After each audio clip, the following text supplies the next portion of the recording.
3 times the absolute value of x plus 2 plus 4 equals 13. Now, in this problem, we cannot just split it in two and solve right away. We're not ready for that yet. There's something else I have to do first. And I mentioned this in the last example. I had said you have to get rid of or eliminate everything that is outside the absolute value before you can split it. So raise your hand if you know what I should do first in this equation, or if you have a guess.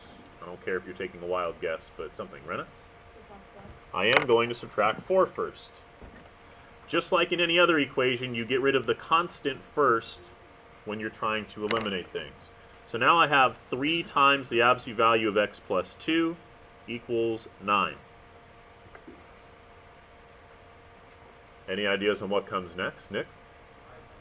Divide by 3. Now it's important that we point out that Nick is very correct in saying this. He said divide by 3. A lot of people think they're supposed to distribute the 3. I don't see parentheses. Do you? No. If you don't see parentheses, you should not be distributing. Distributive property is only when there are parentheses. I know they look kind of like some weird type of parentheses. They are not.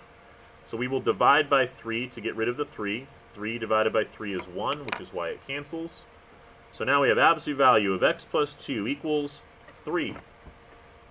Is there anything left outside the absolute values? No. So we are now ready to split it and solve. I'm going to solve for positive 3. I'm going to solve for negative 3. And remember, we just write whatever was inside the absolute value. So this is x plus 2 equals positive 3.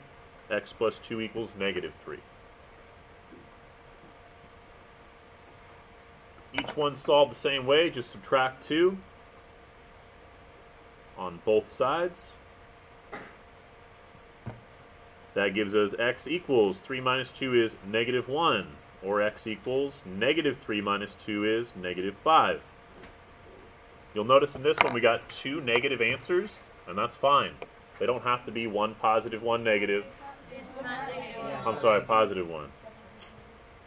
You can get 2 negative answers sometimes.